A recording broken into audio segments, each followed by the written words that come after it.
Əbu Zərə Peyğəmbər dediyi kimi, dedi ki, ey Əbu Zər, özünü elə apar ki, sanki Allahı görürsən.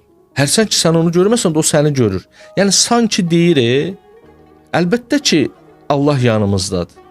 Sanki ona görə deyirik ki, axı biz hiss eləmirik. Amma həqiqətən belədir axı.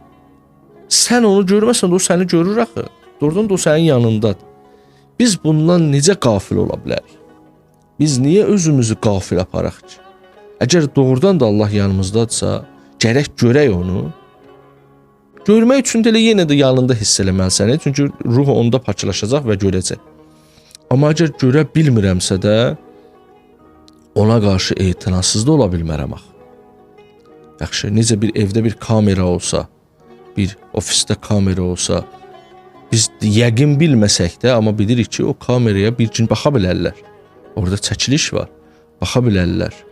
Görürsün, biz ona qarşı qəflət eləmirik. Deyirik ki, olmaz. Bəs necə Allahın bizi gördüyünü? İnnallaha bi kulli şeyin alim. Allah hər şeyi bilir. Allah sizin əməllərinizdən xəbərdardır. Bu sözlərə biz niyə iman gətirmirik? Niyə iman gətirmirik ki, bir gün bütün əməllərimizi bizə göstərəcəklər? Fəmən ya'mal mithqala zərrətin şərrən yarahu, xeyran yarahu.